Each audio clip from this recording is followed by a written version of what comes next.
Bendiciones, mis amados, feliz, eufórico, lleno de la pasión de Dios, porque este es el tema que cambia el rumbo, la ruta, el destino, el propósito, y te deja ver la visión de Dios, el camino de Dios, el propósito de Dios, que está ligado con tu vida, con tus talentos, con tus dones, porque Dios siempre va a usar tus talentos. Quiere decir que en lo que Dios te ha ejercitado desde pequeñito hasta ahora, Dios va a colocar dones que sean afines con los talentos para que el propósito de Dios, el camino de Dios, el destino de Dios sea conjuntamente con el tuyo. Y si eso es así, ¿por qué no lo logramos? Y ese signo de interrogación tiene una sola respuesta: la falta de altar con Dios. ¿Qué quiere decir eso, profeta? Bueno, eso quiere decir que cuando tú haces un altar de tu casa, cuando tú entiendes que el altar de Dios eres tú, y cuando tú te puedes postrar con tu esposa, con tu esposo, con tus hijos, para Dios, en el tiempo que tú le dediques a Dios, la mañana, al mediodía, la tarde, la noche, no sé cómo serán los tiempos en tu familia, pero cuando tú haces vamos a darle el nombre, aunque no me gusta mucho, sacrificio a Dios. ¿Por qué no me gusta mucho? Porque la palabra sacrificio todo el mundo la liga mucho con lo que pasó en la cruz, y entonces van a decir que estamos hablando de que hagamos obras. Pero de verdad, cuando tú escoges ese tiempo para Dios, es un sacrificio que agrada a Dios, que provoca a Dios. Nosotros tenemos que ser provocadores de la gracia de Dios, del favor de Dios. Profeta, pero yo leo en la Biblia que es por gracia, que no es por obras, que Él me lo dio todo, que yo soy igual a Él, que tengo la autoridad de Él, que tengo el poder de Él, que tengo la potencia de Él. Ok, todo eso lo dice. Ahora, enséñame en tu vida la autoridad de Dios. Enséñame en tu vida el poder de Dios. Enséñame en tu vida la bendición de Dios. Enséñame en tu vida la gracia sobre tu esposa, sobre tus hijos. Enséñamela. Es que hay que provocarla. ¿Son nuestras? Sí. ¿Las ganó Jesús? Sí. ¿Murió por mí en la cruz? Sí. ¿Estás libre de deuda con Dios? Sí, por Él. ¿Están las bendiciones contigo? No. ¿Tú lo sabes? Alguien está parado en la bendición que es tuya y tú estás parado donde hay maldición. Así es. Lo podemos pintar si quiere, le ponemos colores, maquillaje, como hace aquí igual es tapándome todas las carrileras que le falta pelo para que no se me vea, los ojos transparentes. Tú le puedes poner todo el maquillaje que tú quieras. Pero tú eres el único que puede decir, usando tu conciencia, si la vida tuya es de verdad una vida de éxito en el Señor, si es una vida de dificultades con el Señor, a pesar de que está contigo, o si es una vida de fracaso en el Señor. Tú honestamente usa tu conciencia, que es el juez que Dios colocó dentro de nosotros, sin hipocresía ninguna, sin querer tapar el sol con un dedo, y examínate. Dice la Biblia que examinemos a ver si tenemos obras productivas o bendiciones productivas por el Evangelio o por la fe que nosotros militamos. Si tu respuesta es que falta, o que no has tenido, o que nunca lo has tenido, la respuesta es: provoca a Dios. Profeta, ¿y cómo provoco a Dios? Levanta un altar. Y eso de levantar un altar, ¿cómo es? Porque el altar de mi congregación es grandísimo. No te estoy hablando de ese altar. Yo veo que traen un cajoncito así pequeñito que parece como donde Dios se manifestaba antes. Un arca. No, eso tampoco es un altar. Yo he leído en la Biblia que ponían piedras y asaban leñas, y leí por ahí que un profeta Elías hizo un altar, hizo un desafío. Algo así. No, tampoco eso es un altar. Un altar en este momento eres tú y soy yo. ¿Y dónde dice eso, profeta? Ah, muy bien. Estamos leyendo en Hebreos capítulo 13 y ahora vamos a entrar al versículo número 11. Vamos a avanzar un poco más, al 10. Nosotros tenemos un altar del cual no tienen derecho a comer los que sirven en el tabernáculo. Ajá, espérate. ¿Leíste bien? Nosotros, ¿quiénes somos nosotros? Tú y yo. Está hablando el apóstol en Hebreos a gente que conocía de lo que era el altar, que hacían altar, que en ese tiempo que él escribió esto, todavía el templo estaba en pie porque fue derrumbado 70 años después de Cristo. Y la carta de Hebreos, cuando él la escribe, tiene, te voy a decir porque ahora las Biblias traen hasta los años, no tengo ni que ir a buscar en ninguna parte, 60 y se me pierden las escrituras, pero aquí la encontré, no te preocupes.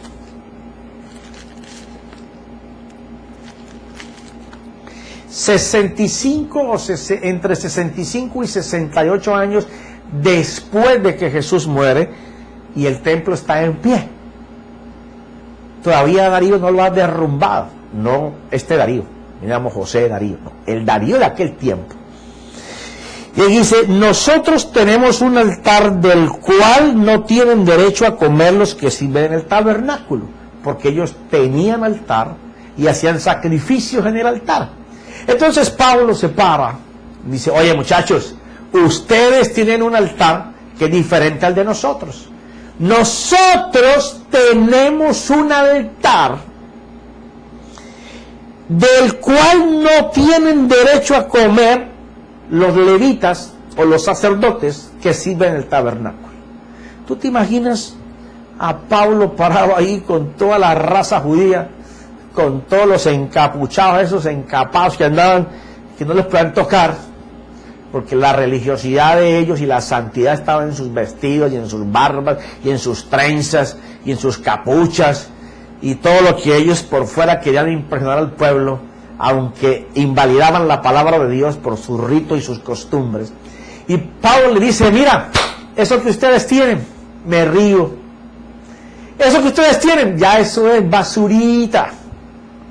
Nosotros tenemos un altar en el cual ustedes no tienen derecho ni pueden comer de lo que se hace ahí. Yo me imagino los ojos de todos esos religiosos así. ¡Wow! Queriendo saber qué a lo que el apóstol estaba hablando.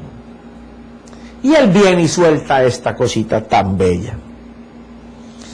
Porque los cuerpos de aquellos animales que ustedes colocan allá en ese altar que está dentro del templo hecho por el hombre, cuya sangre es llevada al santuario, en el altar había el santuario y el lugar santísimo, por el sumo sacerdote como ofrenda por el pecado, son quemados fuera del campamento. Ok. Ellos tenían que coger la sangre y presentarla como ofrenda a Dios por el pecado en un altar hecho de manos. Ahora, el Señor iba a hacer un altar hecho de manos, pero el sacrificio ya no era animal, sino humano, y iba a ser puesto públicamente en el altar de Dios, que era la cruz, porque ahí es donde se colocaba el pecado. Entonces ellos cogían el animal y lo llevaban fuera del campamento para que fuera quemado el sacrificio, no donde estaba el pueblo, sino fuera del campamento, para que lo propio fuera lejos de las personas. Por lo cual, ¿qué quiere decir por lo cual? Por lo cual quiere decir que Dios va a hacer algo exactamente igual que lo que ellos hacían en ese templo, pero ahora Dios lo va a hacer ya no como un simbolismo en un animal, ya no va a ser sombra de lo que siempre fue, sino que ahora va a ser la imagen. Profeta, ¿qué es eso de sombra e imagen? Mira, Cuando tú ves la sombra de esto allá, tú no le puedes llamar lámpara a eso, porque eso no es la lámpara. Eso es la sombra de esta lámpara. La lámpara es esta. Eso es la sombra. Yo no puedo agarrar la sombra. ¿Cómo la agarro? Es imposible. Entonces, eso era sombra. Ahora él va a ser la imagen real de lo que fue sombra hasta antes que él vino. Y entonces dice, por lo cual también Jesús, para santificar al pueblo, mediante su propia sangre. O sea, ya no iba a haber un altar donde poder echar la sangre de Dios, porque ahí se echaba lo de animales. Ahora él va a echar su propia sangre. Ahora, ¿dónde tú crees que él echó su propia sangre? Ajá. En el altar de Dios. ¿Dónde estaba el altar de Dios? Si la sangre de Jesús corrió en el pretorio, cuando fue llevado a Pilatos, a Herodes, por las calles, en la cruz. Bueno, regó la tierra con su sangre, para que todo lo que habite en la tierra haya entrado dentro del nuevo pacto. Pero fuera de eso, él iba a ir al altar de Dios, que era la cruz, a colocar allí el cuerpo de sacrificio. En aquel tiempo se quemaba el animal, primero para que no lo fueran a comer, aunque ellos sabían que era delito de pecados, pero alguien podía venir y comerlo. Segundo, porque el animal, si lo enterraban, no iba a cumplir la función de resurrección, que era sombra de lo que tenía que venir. Entonces lo desaparecían quemándolo. Pero una vez que llega el real, el que no es la imagen ni la sombra, sino que lo real, la imagen real, él riega la tierra para que la tierra cobre vida en el nuevo pacto. Pero fuera de eso, en su cuerpo hace lo siguiente: padeció fuera de la puerta, porque no podía ser dentro del templo, porque él iba a ser ya la imagen de lo que siempre fue sombra, como te lo compartí allí ahora atrás. Así pues, ahora él, como está hablando de que nosotros somos el altar de Dios, y está hablando de que todo eso que pasó hasta la cruz era el altar de Dios, donde Dios iba a expiar por el pecado, pero no se podía quemar, ni siquiera quebrantar un hueso, porque iba a resucitar. Todos los sacrificios murieron y se quemaron y nunca más resucitaron. Y si los hubieran dejado sin quemar, se habían podrido. El sacrificio de Dios podrido, imagínate tú, se tenía que quemar. Pero este sacrificio ni se iba a podrir, ni se iba a quemar, ni ningún hueso iba a ser quebrantado. Iba a resucitar, lo que ninguna sombra de los sacrificios antes de él lo había hecho. Pero dice que él padeció fuera de la puerta, llevando el oprobio del pueblo. Porque el número 13, que el 13 en la Biblia, todos los 13 son lindísimos. Así pues, salgamos a él. Ahora, él le está hablando a los hebreos que nosotros salgamos a Jesús, fuera de la puerta también. Salgamos a él fuera del campamento, llevando su oprobio. Paremos aquí. ¿Qué fue lo que Jesús hizo en ese altar? Él se cargó el pecado de la humanidad encima de él y se lo llevó fuera de la ciudad en sacrificio, fuera del campamento, fuera de las puertas de la ciudad, fuera de donde estaba la gente, para llevarlo y sacrificarlo en la cruz.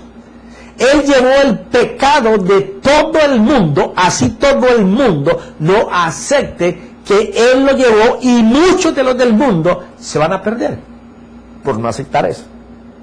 Y ahora el apóstol Pablo, hablando del altar que nosotros tenemos, que no es como en el que ellos quemaban animales, sino que es un altar que ni siquiera ellos pueden comer de lo que se sacrifica. En este altar nosotros tenemos que ir a él y fuera del campamento llevando el oprobio. Mira esto. Así pues salgamos a él es Jesús. Así pues salgamos a Jesús fuera del campamento llevando su oprobio, porque no tenemos aquí una ciudad permanente, sino que buscamos la que está por venir. Por tanto, ofrezcamos continuamente. ¿Qué es continuamente? A toda hora. A toda hora. Mediante él, que vuelve a ser Jesús, ofrezcamos continuamente, mediante Jesús, sacrificios de alabanza a Dios. Ahora fíjate, cuando tú vas a buscar en los textos originales la palabra alabanza, ven, yo tengo que ir a las escrituras porque, mejor dicho, si no voy me muero. Vamos a tener que mirar esto. Porque la alabanza para el hebreo, en las palabras correctas, significa el hablar a Dios sin música. Como también habla de alabar con salterio y con todo. Alabar a Dios, una cosa es salmiar y otra cosa es alabar a Dios. Cuando nosotros encontramos los salmos y tú miras todas las instrumentos de lo que quiere decir el salmo, encuentras en que nosotros alabamos a Dios como lo miramos en el Padre Nuestro, que dice: Padre nuestro que estás en el cielo, bendito sea tu nombre. Es alabar el nombre de Dios. Ahí es donde tus palabras son las únicas que van a jugar en el vocabulario con el Señor. Porque a veces pensamos que solamente debemos adorar y estamos solamente adorando, pero Dios quiere escuchar el derramamiento de tu corazón. Tú alabas a Dios cuando tu corazón comienza a derramarse en palabras, como lo hizo Ana cuando el profeta Elías estaba al lado de él. ¿Qué es lo que pasa? Cuando está hablando aquí de que así pues que salgamos a él fuera del campamento llevando su oprobio, ¿qué fue lo que Jesús llevó? Pecado a la cruz. Y que nosotros salgamos llevando lo que Jesús llevó. ¿Cómo así? Eso me parece que como que yo tengo que llevar lo que él llevó. No, pero Jesús llevó el pecado del mundo. Él te está invitando a que hagamos un altar en donde no pueden participar los sacerdotes levíticos, pero nosotros presentemos ahí todos los días, continuamente, todo lo que pueda venir de falta, error, pecado a nosotros. Que nuestras malas actitudes sean colocadas constantemente en un altar para Dios. Esa es la diferencia entre tener el fuego de Dios, la dirección de Dios, la permanencia de Dios, el pensamiento de Dios, el principio de Dios, caminando en tu vida, en tu casa, en tu esposa, con tu esposo, con tus hijos. No sucede el que nosotros estemos caminando de la mano de Dios porque pensamos que porque vamos a la iglesia 2 días a la semana o 3 días a la semana y nos gastamos 1 hora o hora y media, porque la mayoría de la gente, si son latinos, llegan tarde. Sí, Señor, contigo es. Entonces le estamos dando tan poco tiempo al Señor y pensamos que en ese poco tiempo nosotros vamos a lograr alabar el nombre de Dios permanentemente. cuando el resto de la semana no abrimos la Biblia, y hay gente que porque cree que la tiene abierta en el comedor, en el Salmo 23 o el 91 o en el 55, en el que tú quieras, va a cambiar tu vida. Es una vida continua de agradecimiento a Dios, es un altar. Pero el apóstol habla de que nosotros somos el altar ahora, y que se trata de que nosotros también saquemos en Él, en Jesús, el oprobio, así como Él lo llevó en la cruz. Y entonces, por tanto, ofrezcamos continuamente mediante Jesús, que es Él, sacrificio de alabanza a Dios. Es decir, el fruto de labios que confiesen su nombre. ¿Cuál es el sacrificio que quiere Dios que hagamos en ese altar, que somos nosotros mismos? Que nosotros saquemos el oprobio, el pecado que Jesús llevó a la cruz, los que nosotros tengamos continuamente entre la esposa, el esposo, los hijos, los parientes, los amigos, pero ahora sobre todo la familia. Si nosotros no estamos continuamente sacando ese oprobio en Jesús, que es el que permite que tú puedas decir: mami, perdóname, te hablé muy fuerte, te hablé con palabras muy descomedidas, no reconozco lo que tú haces, a toda hora te estoy como censurando, como castigando, como si fueras una niña de escuela, estoy corrigiéndote, estoy viendo siempre los defectos tuyos y no estoy viendo las virtudes, me estoy portando con una mentalidad carnal, mami, perdóname. Eso es colocar las cosas en el altar de Dios continuamente. Mira, papi, perdóname, yo no debía haberte contestado así, no debía haberte dicho hazlo tú, porque yo a toda hora, ¿acaso yo no hago oficio o que tú lo haces todo? Y comienza la discusión y la pelea. Perdóname, no debía haber dicho eso, voy a ser más ordenada, voy a poner las cosas más en su sitio, pero ayúdame tú también, no seas tan regón, no dejes todo, o sea, ir acomodando las cosas mínimas. Las zorras pequeñas son las que hallan el viñero. Entonces así podemos hablar con gratitud uno a otro, y todos los días nos vamos perdonando las cosas. ¿Sabe qué hace Dios? Los une. Entonces sí serán una sola carne. ¿Sabe qué van a ver sus hijos? Que su papá y su mamá se aman, que su papá y su mamá se abrazan, se besan, que ese es amor. Ellos ven a su papá, a su mamá, un modelo de familia. Y cuando van a la escuela y ven que otros niños no tienen lo que ellos tienen, vienen aterrados. Uy, papá, hay un niño que llora porque su papá siempre lo castiga, le pega, que porque se levanta tarde, que porque hizo que le cogía a la tarde. Tenemos ahí en la página, no recuerdo el nombre ahora, un PowerPoint precioso que se me viene ahora a la cabeza, que tiene que ver mucho con esto. Como un padre de familia, por empezar por la mañana sin el altar familiar, comenzó a los gritos, o a una niña se le regó el café, se enojó la mamá, salió tarde, causó que la niña se fuera llorando porque ella regañada, gritada, y por andar rápido a la carrera, un policía le puso un ticket, llegó a la oficina, estaba ofuscado, llegó tarde. Bueno, un drama del diario vivir por falta de tener el altar familiar. No recuerdo ahora cómo se llama el PowerPoint, pero es preciosísimo. Seguramente lo voy a averiguar en una de cualquiera de estas enseñanzas, te lo voy a dar para que lo mires. Porque la falta del altar familiar desune a la familia, los lleva a un desierto completo. Mira lo que dice el apóstol Pedro en Segunda de Pedro capítulo 2. Segunda de Pedro capítulo 2. Aquí lo tenemos. Perdón, Primera de Pedro es que es.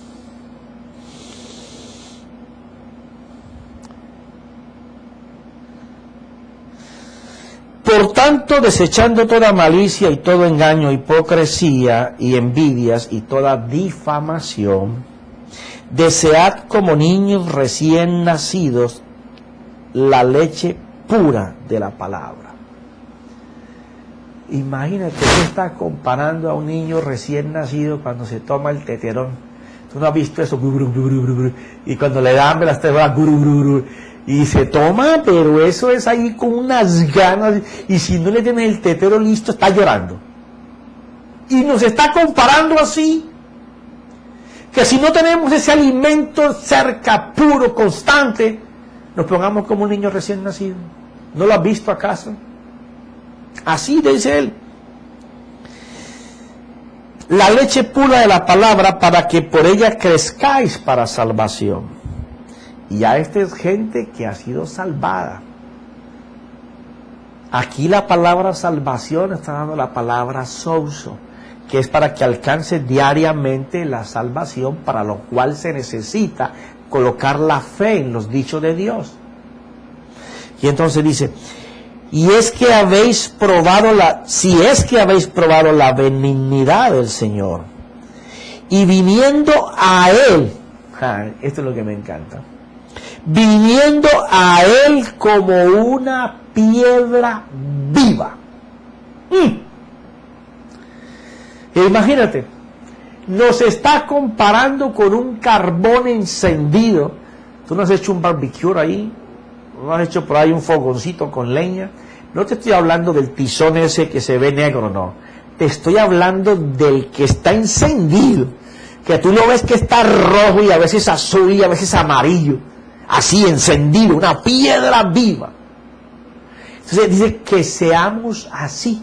Y dice, mira, ¿cómo ser así como una piedra viva? Aquí mismo te lo dice el Espíritu. Viniendo a Jesús, que es a Él, como una piedra viva, desechada por los hombres, pero escogida y preciosa delante de Dios. ¿Qué quiere decir esto? Que si tú quieres ser una piedra viva, así fogosa, con colores de fuego, a Dios lo vas a agradar y Él va a estar encantado de tenerte como piedra viva. Pero entre los hombres vas a ser desechado. ¿Desechado por qué?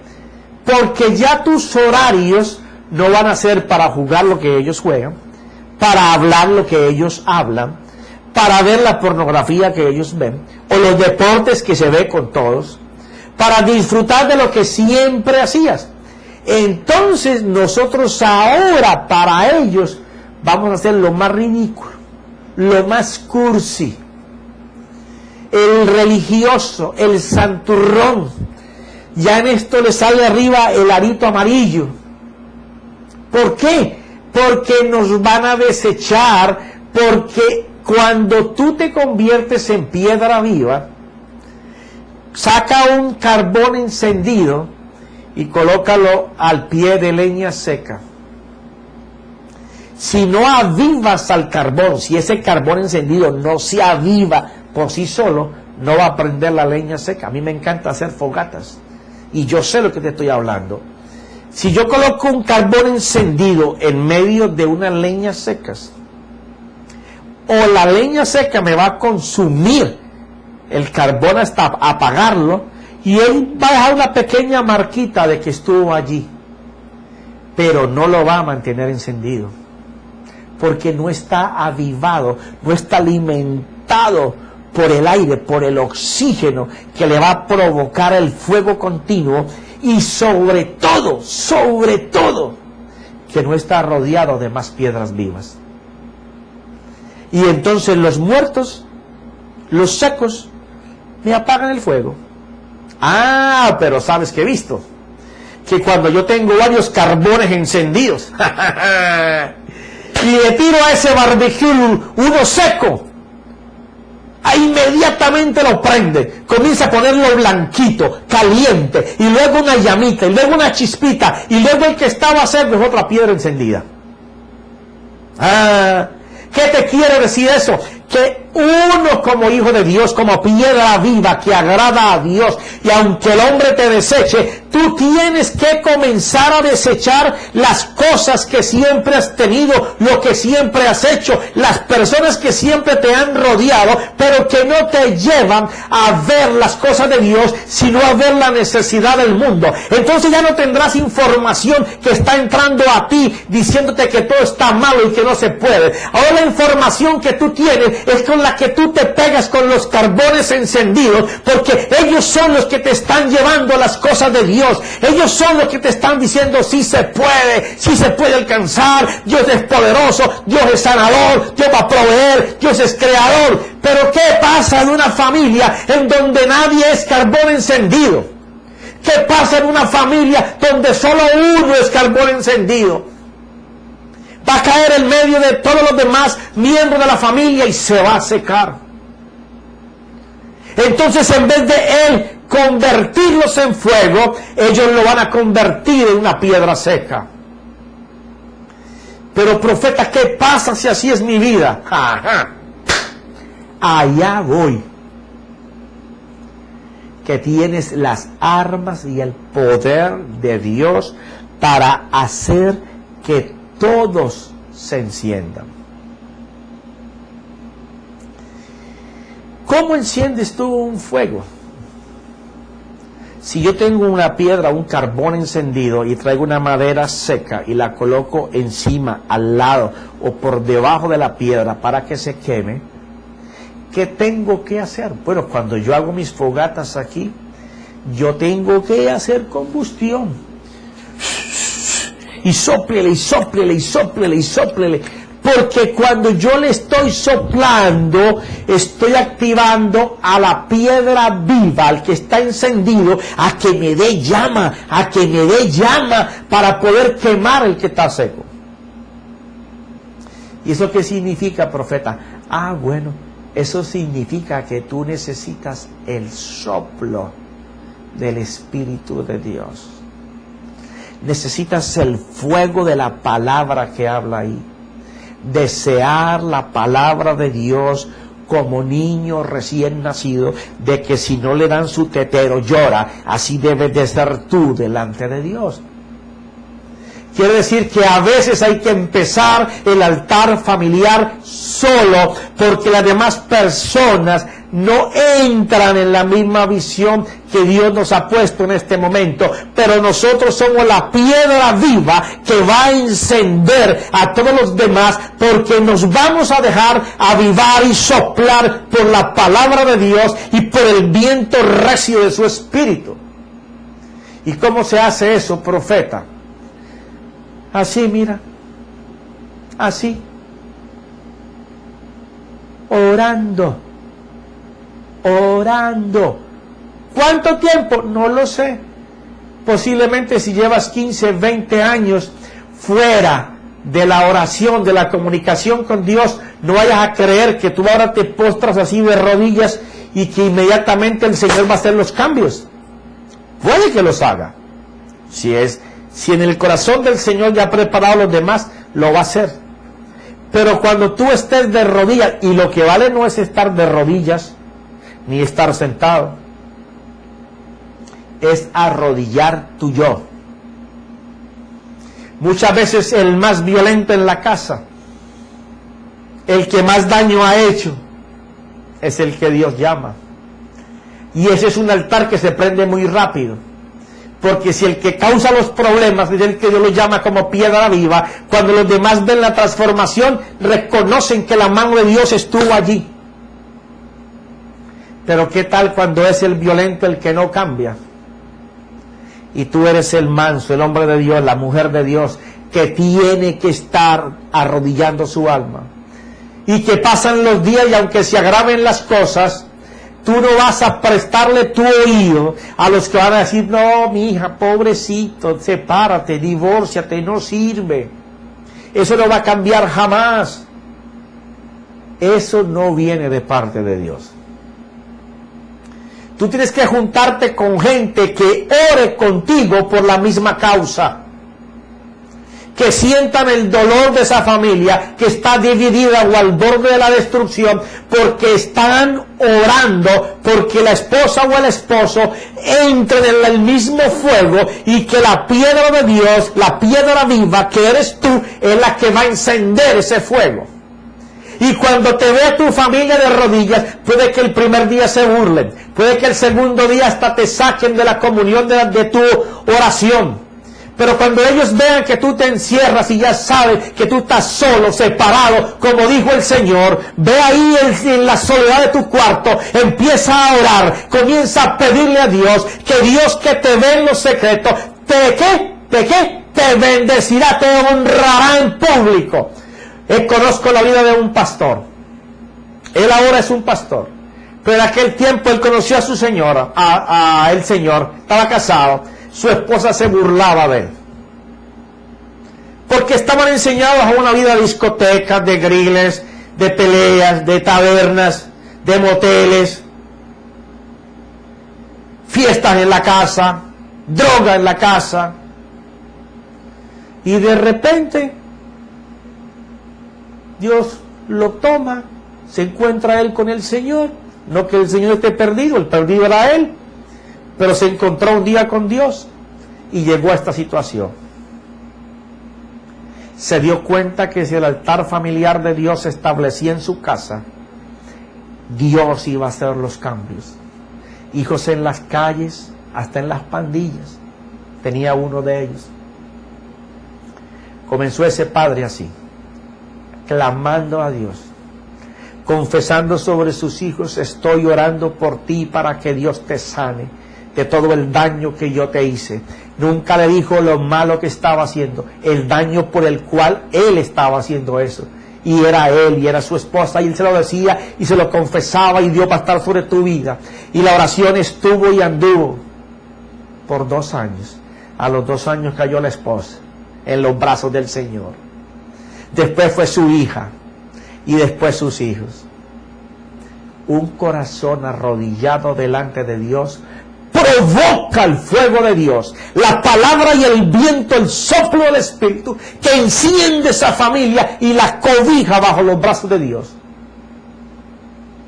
Un corazón arrepentido genuinamente sabe que tiene que pasar por tortura y llevar el oprobio de su pecado a la cruz del Señor, teniendo que padecer mientras el Señor hace la obra en el resto de las personas. Pero ese quebrantamiento es para bendición. Ahí es cuando la prueba se convierte en bendición. Cuando el hombre y la mujer de Dios atrapa la promesa y dice: es mía, si me ha ido mal hasta aquí, yo he sido el culpable, el causante, pero de aquí para adelante, hasta que no lo hagas, Señor, no te voy a soltar. Y eso es provocar a Dios. Así se provocan los altares, así se provocan las bendiciones en la familia, los cambios en los hijos, en nuestros esposos, en nuestra economía, en nuestra salud. Y el altar familiar es lo único que le va a dar el cambio, no solamente a Estados Unidos, sino al mundo entero. ¿Hallará el Señor familias en fe haciendo su altar familiar cuando Él venga? Esa es tu respuesta. Yo hoy te declaro en el nombre del Señor Jesucristo y en el poder de su Santo Espíritu, en esa palabra de Dios que llama a cuentas, pero que también es bálsamo para tu vida, una bendición específica, que puedes reconstruir tu casa basada en Dios. En el nombre de Jesús. Amén y amén.